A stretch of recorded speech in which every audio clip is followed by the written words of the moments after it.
अच्छा भाई, आज हम सीखेंगे कि how to attempt 12 mark question P2 और P3। ठीक है ना। मार्किंग गाइडलाइंस दोनों के लिए सेम है 12 मार्क्स में। तो पहले तो उसको हम देख लेते हैं कि ये 12 मार्क्स जो है वो किस तरीके से डिवाइड हो रहा है। ये आपको पता होना चाहिए और ये आपकी एक तरह से बेस है। ये है, ठीक है ना। 12 मार्क्स में बेटा क्या होता है? नॉलेज, और उसी नॉलेज को डेवलप करना। अभी हम देखेंगे, हर सवाल में हम इसको देखेंगे। आपको एप्लीकेशन भी 2 दफा करनी है, मतलब एप्लीकेशन लगानी है, फिर उसको आगे लेके जाना है। एनालिसिस तो आपको पता ही है। और उसके बाद आपको आखिरी में जो है वो इवैल्यूएशन लिखनी होगी। मतलब 2 मार्क्स इसके हो गए, 2 मार्क्स इसके हो गए, 2 मार्क्स इसके हो गए, यानी कि 6 मार्क्स इसके हो गए और 6 मार्क्स हो गए इवैल्यूएशन के। अब ये तो बच्चे पहले भी करते हुए आ रहे होंगे, ऐसा ही है बेटा। अब इवैल्यूएशन में जो आपको पहला पॉइंट, जो लिमिटेड इवैल्यूएशन होता है, कि जब आप अपनी एक स्टेटमेंट देते हैं सबसे लास्ट वाले पैराग्राफ में, जो वो सवाल पूछ रहा होगा आप उसको चूज करोगे, या आप एक स्टेटमेंट दोगे, अपना ओपिनियन दोगे, और वो ओपिनियन सपोर्ट किया जाएगा किसी ना किसी रीजन पे कि आप ऐसा क्यों कह रहे हो। इसको कहते हैं हम लिमिटेड इवैल्यूएशन। जब आप ऐसा लिखोगे तो आपको 2 मार्क्स मिल जाएंगे। फिर उसी बात को आप डेवलप करोगे, जैसे उसी बात का एनालिसिस करोगे, उसको बात को फर्दर आगे लेके जाओगे, तो वो मजीद 2 मार्क्स मिल जाएंगे। और जब उसको आप लिंक करके लिखोगे केस स्टडी से, तो मजीद मार्क्स आपको 2 इस तरीके से मिल जाएंगे। ये एक तरह से एक आपका ऑफिशियल गाइडलाइन है। अब देखो, उसने एक स्टैंडर्ड फॉलो नहीं किया, उसने कभी किसी तरीके से आंसर किया है, कभी किसी तरीके से आंसर किया है।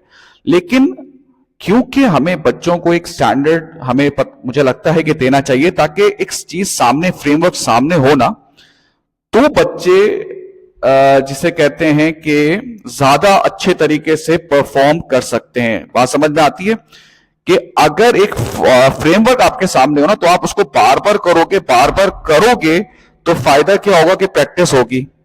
अब देखो, इसको आप 8 लाइन्स से कंपेयर करो कि जब हम 8 लाइन्स में करते थे तो क्या होता था। जब 8 लाइन्स कह रहा हूं, जब 8 मार्क्स में करते थे, तो वो सिर्फ आपसे एक तो लेवल 1 पूछता था, सही है ना, लेवल 1 ऑफ नॉलेज पूछता था, और उस नॉलेज को डेवलप करने का नहीं बोलता था। क्योंकि देखो, ये चीज आपके दिमाग में होनी चाहिए। जब आप दिमाग में होगी ये चीजें कि फर्क क्या है, तो आप आंसर ज्यादा अच्छा लिखोगे।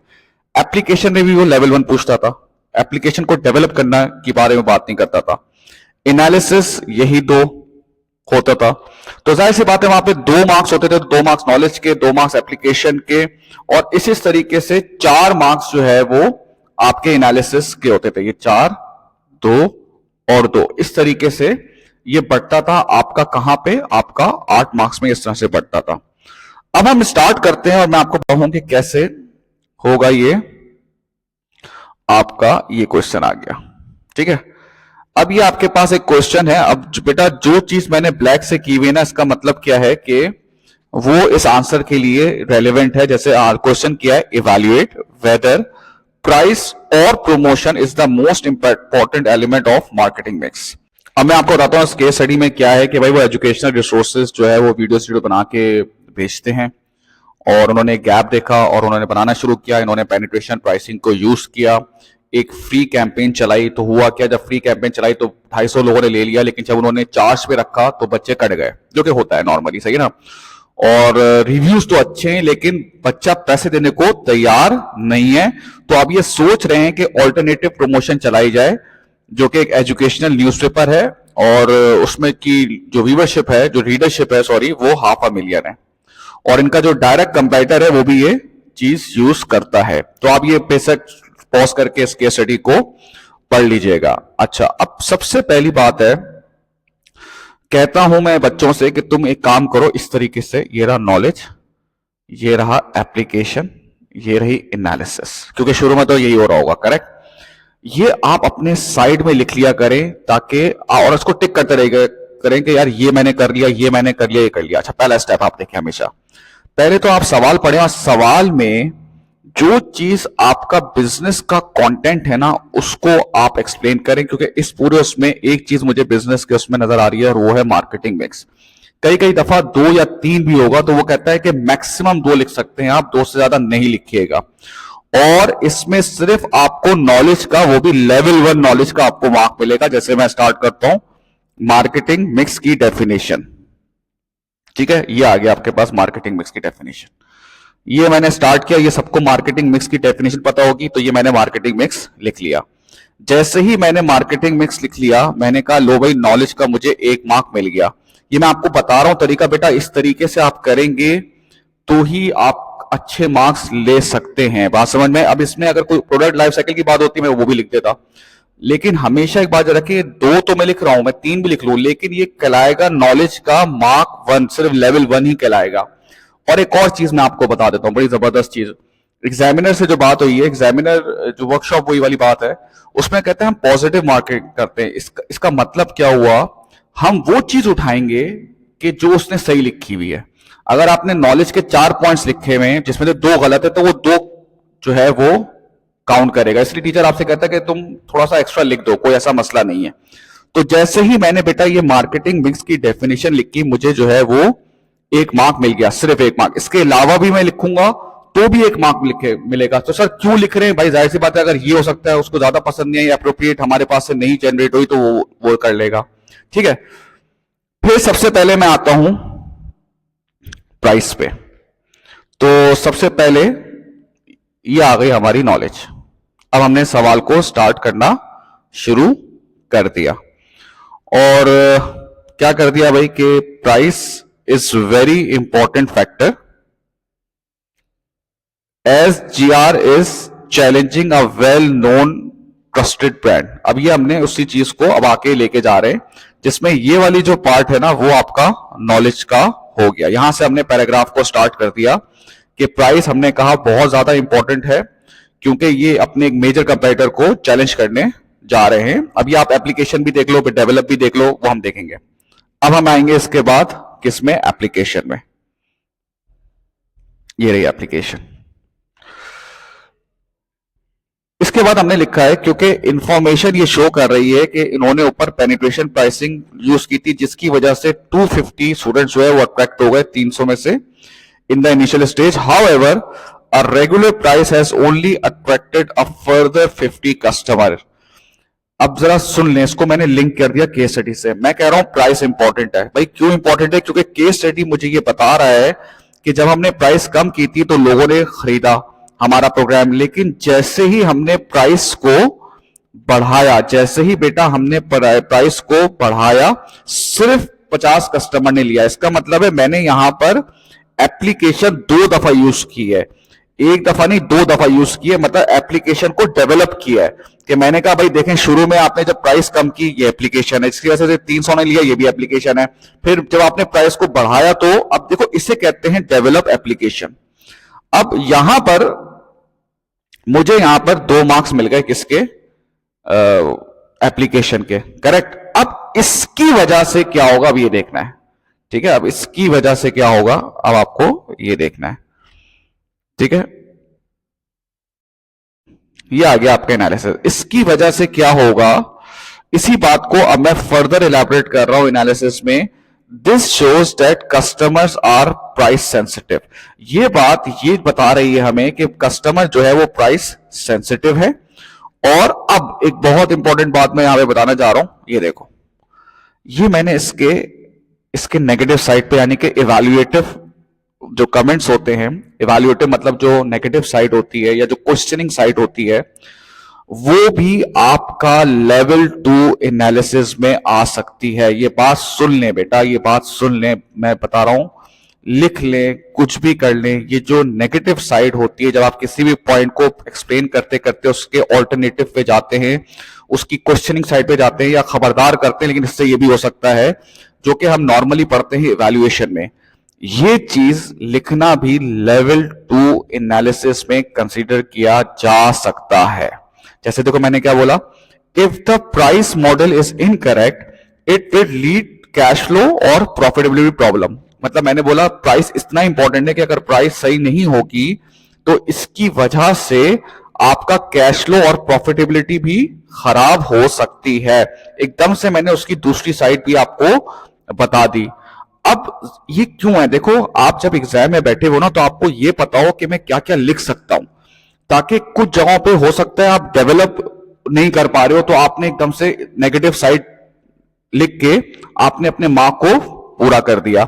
अब देखो इसमें क्या कह रहा है, प्राइस बड़ी इंपॉर्टेंट है, ठीक है भाई, हाँ भाई प्राइस बड़ी इंपॉर्टेंट है। फिर हमने कहा प्राइस क्यों इंपॉर्टेंट है, क्योंकि आपने केस स्टडी में लिखा हुआ है कि हमने पेनिट्रेशन यूज की थी तो लोग आ गए थे, जैसे ही हमने पेनिट्रेशन से हटाया लोग हमारे पास से चले गए। ये इसको सपोर्ट कर रहा है, इस व्यू को 2 मार्क्स हमें इसके मिल गए, करेक्ट। अब इसी बात को मैंने आगे बताया, ये इसकी वजह से मुझे क्या समझ में आता है कि कस्टमर जो है वो प्राइस सेंसिटिव है, और प्राइस इसलिए भी इंपॉर्टेंट है कि अगर प्राइस सही से चेक चार्ज नहीं की जाएगी ना तो आपकी सेल भी खराब हो जाएगी और आपकी कैश फ्लो भी खराब हो जाएगी। अब आप बोलोगे कि सर ये भी आपको 2 मार्क्स मिल गए, करेक्ट। नॉलेज के देखो, एक तो आपने डेफिनेशन लिखी थी तो 1 मार्क मिल गया, ये 2 4। अब आप डायरेक्ट सर आ जाते हैं किस पे, इवैल्यूएशन पे, क्योंकि आपने अपने पूरा मार्क्स तो कर लिया, ऐसा है। देखो फिर मैं कह रहा हूं कि आप दूसरा पॉइंट भी लिखोगे, इसकी वजह से लिखोगे ताकि आपके अगर आपका किसी भी पॉइंट में यहां पे वीकनेस हो तो दूसरे पॉइंट से कवर हो जाए। उसने एक आंसर ऐसे भी लिख के दिखाया है जहां पर उसने सिर्फ एक को एक्सप्लेन किया, उसने बोला मैंने 12 मार्क्स दे दिए, लेकिन अगेन अब रिस्की अप्रोच, अगर वही मैंने सही नहीं लिखा तो बड़ा मसला हो जाएगा। तो अब क्या होगा बेटा, अब मैं इसके दूसरे पॉइंट पर आऊंगा।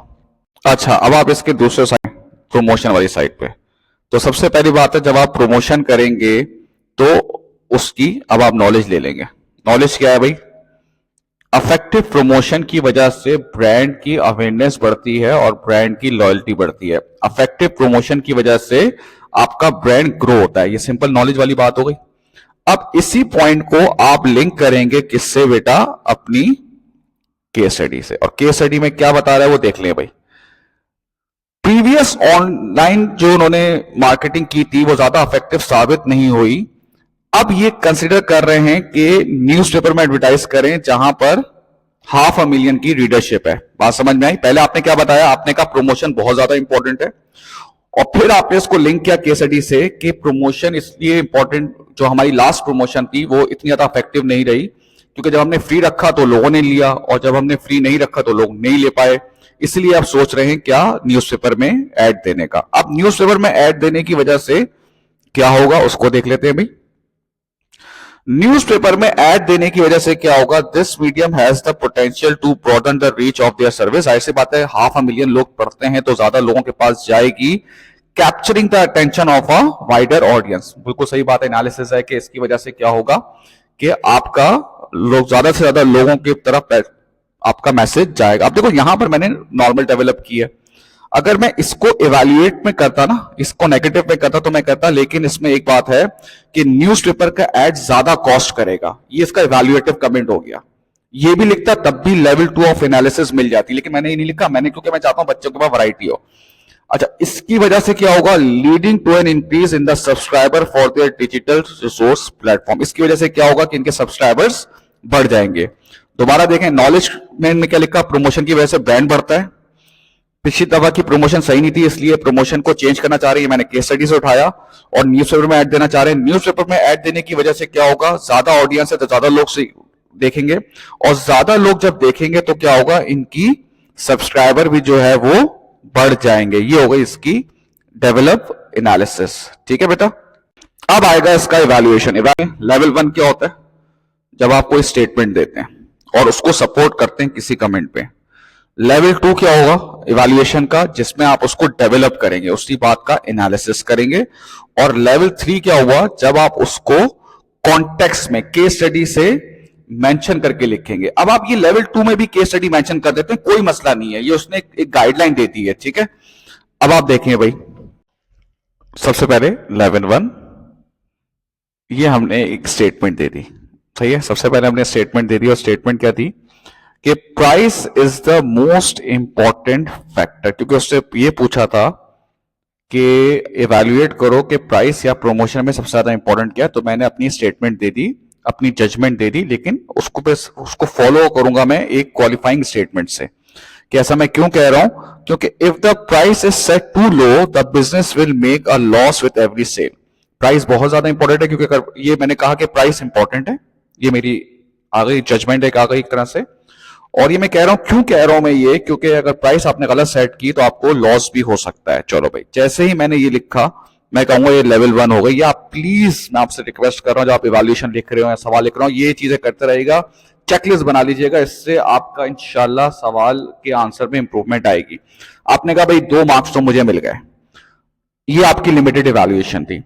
अब क्यों आप ये कह रहे हैं, वाई, या फिर इसी बात को आपको जस्टिफाई करना है, इज दैट राइट, जस्टिफाई करना है आपको, तो वो आपका डेवलप हो जाएगा। ये देखें, मैंने एनालिसिस कर दिया, इसका डेवलप कर दिया। मैं ऐसा क्यों कह रहा हूं कि even a great promotional campaign that sets the wrong price is unlikely to persuade potential customer to sign up a costly subscription. पहले देखो, अब लिंक करूंगा तो समझ में आएगा। प्राइस इंपॉर्टेंट है, क्योंकि प्राइस अगर सही नहीं होगी तो हो सकता है आपको नुकसान हो जाए, आपको सेल पे, हर जो सेल आप कर रहे हैं उस पर आपको नुकसान हो जाए। और ऐसा मैं क्यों कह रहा हूं, क्योंकि भाई अगर आपने प्रमोशन बहुत अच्छी कर दी, लोगों ने कहा यार क्या जबरदस्त चीज बनाई है, और जब वो मेरे पास लेने आए तो जब प्राइस ही समझ में नहीं आएगी तो उस प्रमोशन से फायदा ही नहीं हुआ, क्योंकि वो सेल्स में कन्वर्ट ही नहीं होगा। ये बात मैंने यहां पे लिख दी, जस्टिफाई कर दी मैंने। बात समझ में आती है बेटा आपको? अब इसका मतलब है ये जस्टिफिकेशन कर दी मैंने उसको डेवलप कर दिया, 2 मार्क्स मुझे मिल गए। अब लास्ट वन, उस एक चीज में लास्ट वन में आपको बता देता हूं इंशाल्लाह, तो आपको बहुत ही ज्यादा इससे हेल्प होगी। एक तो इसको कॉन्टेक्स्ट में लिखना है, एक इसको कॉन्टेक्स्ट में लिखिएगा, वही केस स्टडी, आप ऊपर भी ला सकते हैं केस स्टडी, कोई ऐसा मसला नहीं है। और दूसरा, बैलेंस अप्रोच करना। बैलेंस मतलब दोनों में, दोनों के बारे में कुछ ना कुछ लिख देना, ये सबसे अच्छा तरीका होता है इवैल्यूएट करने का। अच्छा, अब देख लें भाई, हाउएवर आपको पता है इवैल्यूएशन में, प्लीज मैं रिक्वेस्ट कर रहा हूं कि इस वीडियो से पहले वो जो इवैल्यूएशन वाली जो P1 वाली वीडियो है वो भी देख लीजिएगा, कि इवैल्यूएशन में क्या होता है कि आप लिखते हैं it depends upon, however, short term, long term, ये सब चीजें होती हैं, ठीक है ना। अब आपने क्या लिखा भाई, however without promotion no one will know about the GR and therefore customer will usually buy the better known competitor EM। अब देखो, यही जो बात अब मैं लिख रहा हूं वो ज्यादातर लिंक करके मैंने इस बात को आगे बढ़ाया है। क्या कहा कि अगर आप प्रमोशन नहीं करेंगे तो आपको, लोगों को GR के कोर्सेज के बारे में नहीं पता चलेगा और वो इसके कंपेटिटर से ही बाय करते रहेंगे। यही बात मैंने आगे की, लेकिन कॉन्टेक्स्ट में की। रिड्यूसिंग पोटेंशियल मार्केट शेयर, ये बात मैंने लिंक कर दी केस स्टडी से। अब देखो, मैं बैलेंस भी करूंगा, मैं कह रहा हूं therefore while price is the most important factor as price sensitive seems to be high. ये देखो अगेन केस स्टडी में मेंशन किया है ना मैंने, अब ये बात को मैंने केस स्टडी से लिंक करके लिख दिया कि प्राइस ज्यादा इंपॉर्टेंट है, क्योंकि कस्टमर प्राइस सेंसिटिव है। आपने प्राइस को जैसे ही चार्ज किया वो चलेगा आपके पास से, और बहुत कम कन्वर्ट हुए। आप शायद ये 50 और 250 में वो नहीं हो जाएगा, वो मैंने वहां से लिखा है, उसमें आप ना भी करेंगे तो कोई ऐसा मसला नहीं है। खैर, लेकिन इनको ये भी इंश्योर करना चाहिए कि ये टारगेट मार्केट में प्रमोशन भी रखें। ये बैलेंस कर दिया आपने, आपने दूसरे को भी इंपॉर्टेंस दे दी। ये जरूर आप करिएगा ताकि आपका इवैल्यूएशन इससे अच्छी होती है। ये हो गई 2 मार्क्स। अब फिर में देख लें बेटा, ये सब मैं मार्किंग स्कीम वगैरह, गाइडलाइंस को, एग्जामिनर रिपोर्ट को पढ़ के मैं आपको बता रहा हूं, जो न्यू स्टैंडर्ड्स के मुताबिक है, कि इस तरीके से आपको लिखनी है। पहले कुछ और भी होती थी, लेकिन अब थोड़ा सा उसमें चेंज आया है, ठीक है। अच्छा, अब जो है वो एक और हम स्टडी देख लेते हैं भाई, और इस केस स्टडी को भले ही आप जो है वो पढ़ने की जरूरत नहीं है, जो मैं बता रहा हूं बस उसको बस सुन लें। बेसिकली इस केस स्टडी में क्या हो रहा है कि ये माउंटेन बाइक्स जो है वो बेचते हैं, और ये हाई क्लास को बेचते हैं, तो इनकी प्राइसिंग भी ज्यादा है, और ये करंटली अभी मार्केट लीडर हैं, लेकिन कुछ अरसे से इनकी सेल्स कम हो रही हैं, 12% से सेल कम हो गई है।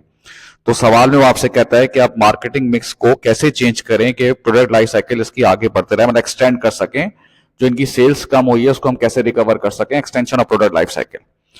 तो सबसे पहले तो अब हम सवाल में देखते हैं कि इसमें इसने कौन सा की टर्म यूज किए गए हैं बिजनेस को लेके। एक तो मार्केटिंग मिक्स है और एक है प्रोडक्ट लाइफ साइकिल। चलें भाई, पहले मैं क्या करूंगा, इन दोनों की आपके सामने डेफिनेशन आ जाएंगी। ये दोनों की डेफिनेशन आ गई। अब इन दोनों की डेफिनेशन से मुझे नॉलेज का मार्क एक ही मिला है, वो डेवलप पे नहीं चला जाएगा, ये बात आप याद रखिएगा, ठीक है ना। बस अब हम एक स्टैंडर्ड बना रहे हैं जिसके तरह हम सवाल करेंगे, क्योंकि अगर आप मार्क्स को एक्यूमुलेट करोगे तो मार्क्स आएंगे 18-19 कि यार ये तो 18-19 वाले पॉइंट्स आ रहे हैं। क्यों हम कर रहे हैं कि 18-19 लिखेंगे ताकि 12 मार्क्स हमें सिक्योर हो सके। बात समझ में आती है कि अगर एक पॉइंट हमारा सही उसको ना लगे तो वो दूसरे को कंसीडर कर सके। ठीक है, तो अब दिखा देता हूं आपको। ये देखें, limited number of specialist bike shop के थ्रू ये बेचते हैं। सवाल किया है इवैल्यूएशन में, कहीं ना कहीं आप उस पॉइंट को भी लिख कर आओ कि जैसे कि यहां पर change it's marketing mix. Start करते हैं भाई, जो हमारा आपने सवाल देखा है, तो भाई स्टार्ट करते हैं नॉलेज से। अब ये नॉलेज आ गई आपकी केस स्टडी से लिंक करके, डेवलप नॉलेज कि एमएक्सबी could reduce the price of their mountain bikes। इसमें हम बता रहे हैं कि आप एक काम करें, अपने प्राइस कम कर दें हमारे अपनी बाइक्स की। अच्छा, अब जाहिर सी बात है इसको मुझे केस स्टडी से लिंक करके बताना पड़ेगा। नेक्स्ट मैंने क्या किया, एप्लीकेशन किया है, giving that the sales revenue for mountain bikes drop by 12% in the past year. ये कहां से मैंने इंफॉर्मेशन निकाली है, मैंने केस स्टडी से निकाली है कि आपको चाहिए, पहला मैंने कहा लिखा प्राइस कम कर दें। क्यों प्राइस कम कर दें, क्योंकि आपकी जो सेल्स है लास्ट ईयर में वो कम हुई है माउंटेन बाइक्स की 12% से। चले भाई, एप्लीकेशन भी हो गई।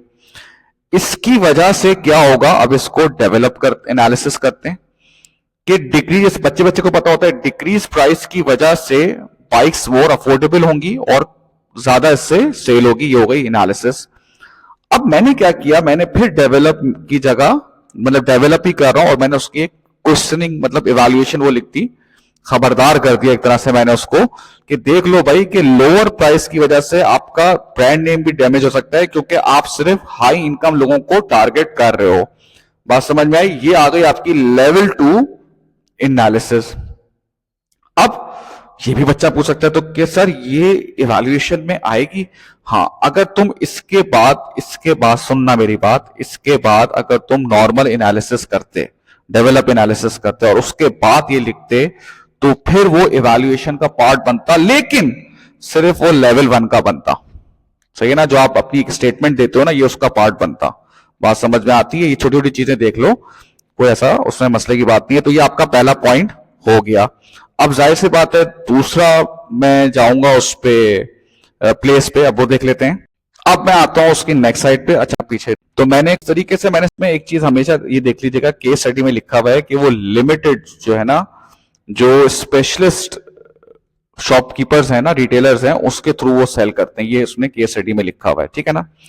तो मैंने अब इसको कहा कि सबसे पहली बात है, इन्होंने नॉलेज में मैंने लिखा है कि इनको अपने डिस्ट्रीब्यूटर चैनल को एक्सपेंड करना चाहिए, क्योंकि ये लिमिटेड। ये कहा कि भाई आप एक काम करें कि आप ज्यादा बाइक्स वालों के पास जाएं और उसमें अपना प्रोडक्ट रखवाएं। ये मैंने नॉलेज में बात कर दी। फिर मैं इसको लिंक करूंगा किससे, केस स्टडी से, कि ज्यादा प्लेसेस पे जाके सेल करें rather than limited number of bike shop. ये limited number of bike shops ये मैंने कहां से उठाया, केस स्टडी से उठाया है। तो ये मेरी एप्लीकेशन हो गई, और आप अपनी वेबसाइट के थ्रू भी सेल कर सकते हैं। बात समझ, प्लेस क्या होती है, जहां से जाके आपको प्रोडक्ट मिलता है। तो मैंने इनको क्या एडवाइस की, मैंने इनको एडवाइस ये किया कि भाई आप अपना जो है वो एक्सपेंड करें डिस्ट्रीब्यूशन नेटवर्क, क्योंकि अभी आप सिर्फ लिमिटेड नंबर ऑफ शॉप्स पे जा रहे हैं, आप उनको भी बढ़ाएं और आप कोशिश करें कि आप ऑनलाइन सिस्टम पे भी चले जाएं। ये एप्लीकेशन हो गई। अब इसी बात को मैं मजीद आगे लेके जाता हूं, और उसमें क्या होगा, ऑनलाइन सेल करने की वजह से क्या होगा कि ये एक ब्रॉडर ऑडियंस की तरफ चले जाएंगे, लिमिटेड और फिजिकल शॉप से आजाद हो जाएंगे, beyond limited number of physical shop. देखो आप सबको ये बात पता होगी ना कि ऑनलाइन में क्या होता है, आप ज्योग्राफिकल बाउंड्री से आजाद हो जाते हो, लिमिट से आजाद हो जाते हो। जाहिर सी बात है आप दुनिया भर में जाके सेल कर सकते हो। तो यहां पे उसी बात को डेवलप करके, उसकी बात को एनालिसिस कर रहे हैं कि आप ऑनलाइन सेल करोगे तो उससे फायदा क्या होगा कि आप ज्यादा ऑडियंस की तरफ चले जाओगे। सही है ना? Beyond the limited number of physical shops, ठीक है। अब फिर मैंने इसका एक नेगेटिव साइड इसको दिखा दी, क्वेश्चनिंग साइड दिखा दी, या आप ये कह लें कि मैंने उनको खबरदार कर दिया। खबरदार क्या कर दिया मैंने, डेवलप कर दिया। ये भी डेवलप में ही आएगी कि however high cost would be associated with establishing a robust e commerce platform. जाहिर सी बात है अगर आप पहले मैनुअली सेल कर रहे थे, आप लोगों को सेल कर रहे थे और आप ऑनलाइन लेना चाह रहे हो, तो ये देख लीजिएगा कि आपके पास बहुत ज्यादा आपकी कॉस्ट आएगी। किस चीज की कॉस्ट आएगी? इस सिस्टम को डेवलप करने की ऑनलाइन, और अभी आपके पास वैसे ही पैसों की कमी है। ठीक है भाई, ये आपका क्या हो गया, ये आपका एनालिसिस भी हो गया।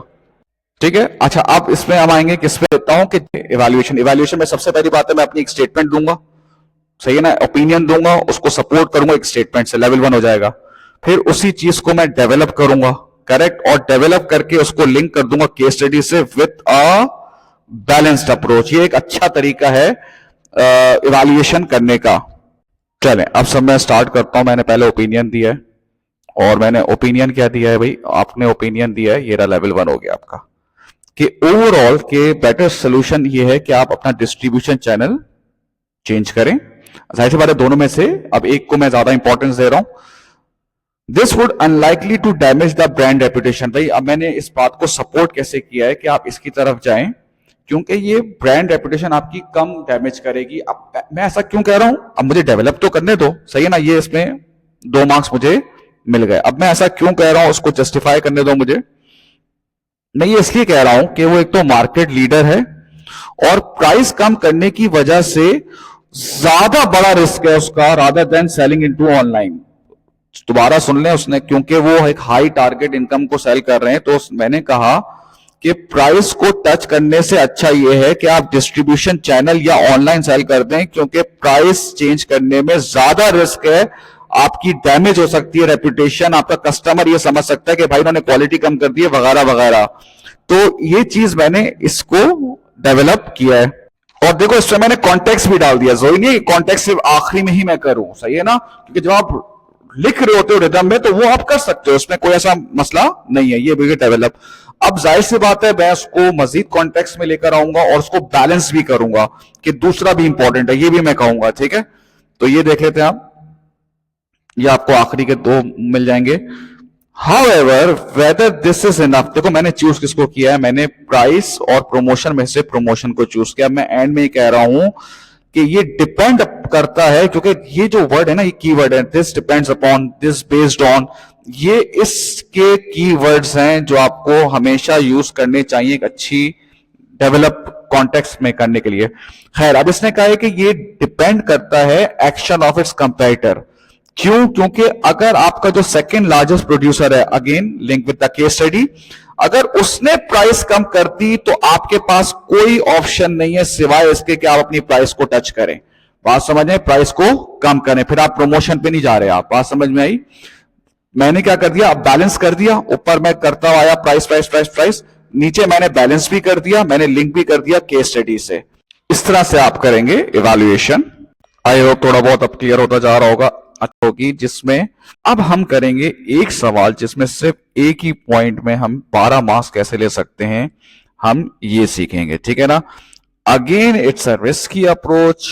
वहां पे तो क्या था कि हमने 4 पॉइंट्स लिख दिए, तो 2 उसको पसंद नहीं आया, उसको 2 पसंद आया, तो वो 2 के मार्क्स दे देगा, करेक्ट। तो वो एक लेस रिस्की अप्रोच होती है। पता लेकिन आपको होना चाहिए, हो सकता है कि आपके पास एग्जाम में बहुत कम टाइम रह जाए, आपने कहा यार मैं 2 पॉइंट ऑफ व्यू से अगर लिखूंगा, डेवलप करूंगा, एप्लीकेशन करूंगा, टाइम ज्यादा लग जाएगा, अभी मेरे पास टाइम कम है, तो अब मैं एक पे ही फोकस करता हूं, करेक्ट। तो ये सवाल आपका उसको है कि कह रहा है evaluate the impact stake holders change from batch production to mass customisation. अब देखें इसमें लिखा हुआ है कि वो प्राइवेट लिमिटेड कंपनी है, म्यूजिकल इंस्ट्रूमेंट्स बनाते हैं, कंज्यूमर मार्केट को बेचते हैं, करंटली बैच प्रोडक्शन बना रहे हैं, के थ्रू बना रहे हैं, और वो मास कस्टमाइजेशन की तरफ सोच रहे हैं। अच्छा, इनके जो कस्टमर्स हैं वो म्यूजिशियन हैं, स्टूडेंट्स हैं, ये अपने रिटेल आउटलेट से बेचते हैं और सक्सेसफुल भी है, सेल्स इंक्रीज हो रही है 45% से, ठीक है, बहुत अच्छी बात है। अच्छा, अब ये इंटरनेशनल मार्केट में जाना चाह रहे हैं और इनका ब्रांड जो है वो वेल नोन नहीं है, ठीक है ना, और इनको एस्टैब्लिश म्यूजिकल इंस्ट्रूमेंट बिजनेस से, जाहिर सी बात है आप इंटरनेशनल जाते हो तो आपको किससे कंपीट करना पड़ता है, इंटरनेशनल ब्रांड से कंपीट करना पड़ता है। स्टार्ट करते हैं, पहले मैं कीवर्ड उठा लूं, स्टेक होल्डर्स दिया हुआ है, बैच प्रोडक्शन दिया हुआ है, मास कस्टमाइजेशन दिया हुआ है। तीनों में से सबसे पहले मैं कोई 2 को लिख देता हूं, ठीक है। ये आपके पास आ गया नॉलेज 1, देख लें आप। इसमें मैंने बैच प्रोडक्शन को बताया है और मास कस्टमाइजेशन को बताया। अब ये तो पता है ना कि सारी चीजें वहां पे तो पैराग्राफ में हो रही होगी और पैराग्राफ चेंज हो रहे होंगे। ये मैं इसलिए लिखवा रहा हूं ताकि क्लासिफिकेशन बच्चों के दिमाग में जो है ना अच्छी आ जाए। तो ये दोनों लिखने के बाद मुझे लेवल 1 ऑफ नॉलेज मिल गया, ठीक है ना। अब लेवल 1 ऑफ नॉलेज मिल गया, इसका मतलब है सर मुझे 1 मार्क मिल गया। टोटल कितने मार्क्स करने हैं मुझे? 12 मार्क्स करने, तो मुझे 1 मार्क मिल गया, ठीक है। अब मैं नॉलेज 2 बता रहा हूं। A change from batch production to mass customization will have different impact on stakeholders such as, मतलब इसी बात को मैंने एक मजीद एक नॉलेज के फॉर्म में दे दिया कि यार जब आप चेंज करोगे तो आपका अफेक्ट आएगा, इसको वो कहता है दिस इज नॉलेज टू, जब आपने उसको मजीद जिसे कहते हैं इलाबरेट किया। ठीक है, ये मुझे मिल गए, एक और पॉइंट मिल गया, टोटल मुझे कितने हो गए भाई, 2 मार्क्स हो गए, करेक्ट। अब हम देखो, क्योंकि अब हम एक ही स्टेक होल्डर के बारे में लिख रहे हैं, बच्चा क्या सर देखिए यहाँ पे स्टेक होल्डर्स लिखा हुआ है, प्लूरल लिखा हुआ है, इसका मतलब है वो आपको कह रहा है मल्टीपल। देखो बेटा, अभी मैं आपको उसके सामने इसकी मार्किंग स्कीम या फिर एग्जामिनर रिपोर्ट भी दे दूंगा कि एक में भी उसने खुद भी करके दिखाया कि देखो एक एक्सप्लेन करके भी आप कैसे 12 मार्क्स ले सकते हैं। ठीक है भाई, अब मैं स्टार्ट करता हूं आपके सामने। केस स्टडी किसकी है, private limited company, private limited company है, इसका मतलब क्या हुआ, शेयर होल्डर्स आ जाएंगे तो एप्लीकेशन हो गई, क्योंकि अगर सोल ट्रेडर होता और तुम ये शेयर होल्डर लिखते तो वो एप्लीकेशन सही से नहीं बैठती ना। तो उसने कहा जब मैं आसान, ये यहाँ पे लिखा हुआ है कि इनका जो है वेल नोन अभी ब्रांड नहीं है, ये देखो ये केस स्टडी से उठाया कि आप ये देखें कि एवेल्युएट द इम्पैक्ट, इम्पैक्ट को एवेल्युएट करें कि स्टेक होल्डर्स पे इम्पैक्ट होगा चेंज करने का। तो ऑब्वियसली सबसे पहले वो आता है पहले पे, और ये इसने जब यूज किया कि शेयर, अब इसका मतलब है आप किसको उठा रहे हो, आप शेयर होल्डर को उठा रहे हो। Share holder are affected by the shift from the batch production to mass customisation. ये मार्किंग स्कीम में कह रहा है कि जो आपने ये शेयर होल्डर लिखा ना, बच्चा क्या कहा, सिर्फ सर शेयर होल्डर लिखने से ही उसने इसको लेवल 1 कर दिया। जी हाँ, कर दिया उसको, ये तो आपको बता रहा है ना, क्योंकि देखो आपने ये पहली चीज लिखी ना कि शेयर होल्डर अफेक्ट हो जाएंगे from shift from batch to. अच्छा, ये मैं एग्जामिनर के आंसर को सामने रख के बात कर रहा हूं आपसे, खुद नहीं लिखा हुआ एक तरह से ये वाला मैंने, सही ना, ताकि आप श्योरिटी पे आ जाओ, आपके अंदर डाउट ना हो कि यार ये सर सही बता रहे हैं क्या है। इसलिए मैं आपको बिल्कुल 100% की बात बता रहा हूं कि बिल्कुल एज पर एग्जामिनर गाइडलाइंस है। ये इसने लिखा कि चाहिए आपके पास जिसे कहते हैं कि एप्लीकेशन इस तरह हो गई। तो पहले तो 2 मार्क्स हम मिल चुके थे, लो भाई 3 मार्क्स हो गए हमारे यहां लिखने से। फिर मैंने क्या कहा, ये आ गया, they may benefit from mass customisation if it increases in sales and profits of FM. इसी बात को अब मैं आगे लेके चला गया, ठीक है ना, इसी बात को मैंने कनेक्ट कर दिया। पहले मैंने कहा कि शेयर होल्डर अफेक्ट हो जाएंगे, और अफेक्ट में मैंने कहा कि उनको फायदा होगा कि अगर इस मास कस्टमाइजेशन की वजह से मुझे क्या मिल जाएगा, उसका सेल्स और प्रॉफिट बढ़ जाएगा। लो भाई एक और मार्क हो गया, 4 पे हो गए आप, चलो ठीक है भाई 4 मार्क्स हो गए। फिर देखते हैं क्या है, by attracting more customer and creating a comparative advantage. फिर बहुत ही आसान एनालिसिस डेवलप कर दिया मैंने इसको। भाई मैंने कहा शेयर होल्डर अफेक्ट होगा अगर इसकी वजह से सेल्स बढ़ेगी, सेल्स बढ़ने की वजह से क्या होगा, ज्यादा कस्टमर जो है अट्रैक्ट होंगे और उनको एक कंपैरेटिव एज भी मिल जाएगा। ये डेवलप दिखने से एक और मार्क्स मिल गया, 4 मार्क्स हो गए। अब ये लेवल 2 एप्लीकेशन हो गई, ठीक है। क्या मास कस्टमाइजेशन का ये पोटेंशियल होता है कि वो मार्केट में उसकी रेपुटेशन अच्छी कर दे, making it easier to establish its name internationally. इसकी वजह से क्या होगा, कस्टमर उनको प्रेफर करेगा, कस्टमर खुश होगा क्योंकि आप कस्टमाइज कर रहे हो उसके प्रोडक्ट को एज पर रिक्वायरमेंट हो, और इसकी वजह से उनको अपना brand name international establish. Case study उठाया तो एक और आपके पास एप्लीकेशन हो गई, जी सर हो गई। तो अब आपके पास कितने हो गए, 3 4 5 6 मार्क्स आपको ये लिखने से मिल गए। अब जो बकिया 6 मार्क्स हैं वो आपके आ जाएंगे इवैल्यूएशन के। कह रहे इतना से लिखने से आपके 6 मार्क्स हो गए, हम तो पहले 2-2 कर रहे थे ना। पता आपको होना चाहिए कि इससे भी आपको मार्क्स मिल जाएंगे, लेकिन ऑब्वियसली सी बात है टीचर आपको यही बताएगा कि आपको 2 पॉइंट्स में जाना है, मैं भी यही बताऊंगा, क्योंकि जाहिर सी बात है ज्यादा लिखेंगे, क्योंकि इतना ज्यादा एक्यूरेट तो नहीं लिख रहे होते ना बच्चे, तो आप एक लेस रिस्की अप्रोच की तरफ जाएं, ठीक है। तो अब हम जाएंगे, क्या था सवाल, ये था जी सर इम्पैक्ट होगा, नॉलेज एनालिसिस, इस तरीके से ही आप क्या करेंगे, आप इसी तरीके से प्रैक्टिस करिएगा। हाँ, एग्जाम में आप पैराग्राफ से लिख सकते हो, ठीक है बेटा, थैंक यू सो मच। क्योंकि हम दो तो लिखा ही नहीं, तो हम चूज कैसे करें, करेक्ट, तो हम उसी में कैसे इवैल्यूएशन करेंगे, अब आप ये देख लें भाई। सवाल यही आपको इसमें लिखना है इवैल्यूएशन में, तो अगर दो होते तो हम ये लिखते ज्यादा किसमें इम्पैक्ट आ रहा है, तो क्योंकि हमने एक ही को लिखा है तो हमने लिखा भाई कि मास कस्टमाइजेशन की वजह से शेयर होल्डर्स पे अफेक्ट आएगा अगर उनके रिटर्न कम हो जाएंगे। और वो क्यों कम हो जाएंगे? अगर उसकी वजह से आपकी कॉस्ट बढ़ रही है, क्योंकि आपको पता है ना मास कस्टमाइजेशन कॉस्ट को आपके बढ़ाता है। तो ये मैंने लिखा कि शेयर होल्डर्स का अफेक्ट होगा, अगर ज्यादा अफेक्ट होगा, क्योंकि अगर कॉस्ट बढ़ रही है और सेल्स नहीं इतनी बढ़ रही तो इससे उनका डिविडेंड और रिटर्न पे अफेक्ट आएगा। अब इसी बात को मैं डेवलप करूंगा, और डेवलप कैसे करूंगा कि मास कस्टमाइजेशन ऑब्वियसली बात है शुरू में अच्छी खासी इन्वेस्टमेंट चाहता है, रिसर्च में, डेवलपमेंट में, टेक्नोलॉजी में, रिसोर्सेज में। ये भी एक तरह से नॉलेज ही है, ये वाली बात जो है ना नॉलेज ही है। ये जो पॉइंट है ना ये वाला, इसकी वजह से क्या होगा, ये डेवलप हो गया, ठीक है ना, विच में reduce cash flow and liquidity for share holder. देखो फिर देख लो भाई, इवैल्यूएशन में मैंने कहा कि मास कस्टमाइजेशन की वजह से शेयर होल्डर्स की पे अफेक्ट आ जाएगा अगर तो कॉस्ट ज्यादा बढ़ रही है और सेल्स नहीं बढ़ रही तो उनके डिविडेंड पे अफेक्ट आ जाएगा, क्योंकि मास कस्टमाइजेशन में आपको इन्वेस्टमेंट ज्यादा चाहिए होती है, करेक्ट, जिसकी वजह से क्या होगा, ये डेवलप होगा, जिसकी वजह से क्या होगा, कैश फ्लो प्रॉब्लम कंपनी को फेस की जा सकती है। ये इसी बात को मैंने डेवलप कर दिया, ठीक है ना, और मैंने लिंक भी कर रहा हूं मैं आप उसकी केस स्टडी वगैरह से, क्योंकि कैश फ्लो वगैरह वहीं पे भी लिखा हुआ है। अच्छा, अब जरा देखो इसने जो इसकी वैल्यूएशन जो अब जो कॉन्टेक्स्ट में दी है ना, वो बैलेंस जो दी है वो इतनी जबरदस्त दी है, मैं कहता हूं उसको याद कर लो, क्योंकि बहुत जगह पे चुपका सकते हो आप इसको।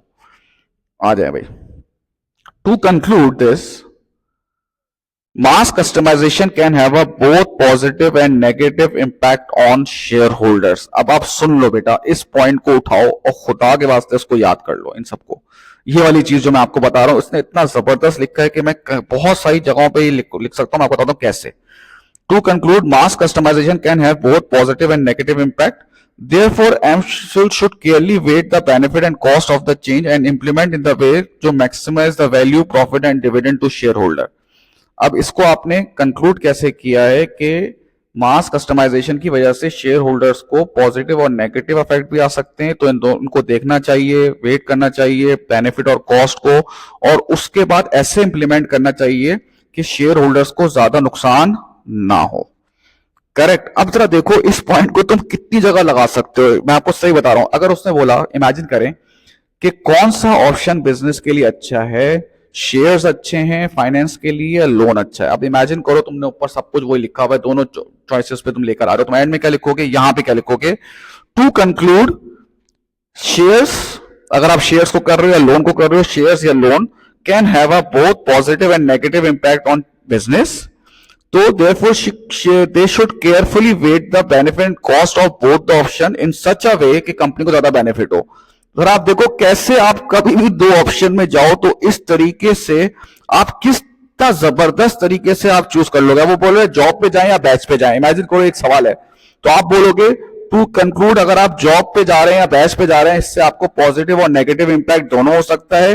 कंपनी को चाहिए कि इवैल्यूएट करे, दोनों के कॉस्ट और बेनिफिट को देखे और उसको इंप्लीमेंट करे जिससे शेयर कंपनी को सबसे ज्यादा फायदा हो। देखो कितना, यकीन करो इस पॉइंट को तुम याद करके इसको बेस बना के काफी सारी चीजों में तुम लोग लिख सकते हो। बात समझ में आई? आई होप कि यार इससे थोड़ा फायदा हुआ होगा। अब मैं आपको एक टेक्निक आपको जरा बता देता हूं कि जिससे आपको वो, अब आप जितना भी प्रैक्टिस करें ना आप इस तरीके से करिएगा। ये नॉलेज का पहला पॉइंट हो गया, ये अपने सामने एक चेकलिस्ट बना देगा, पेपर करते हुए भी बना देगा। फिर एप्लीकेशन का पहला पॉइंट इससे अचीव हो गया, एनालिसिस इस तरह से हो गया, डेवलप इस तरह से हो गया, मैं इवैल्यूएशन लिख रहा हूं, पहले मैंने इवैल्यूएशन का लेवल 1 किया है। इस तरीके से अगर आप यहाँ यूं, मैं अपने बच्चों से कहता हूं कि पेपर में इस तरह से बना लो और उसको टिक करते रहना। और अगर आप अच्छी जा रहे हो प्रिपरेशन या प्रैक्टिस करना, तो पहले आप इसी जिस तरह से मैंने लिखा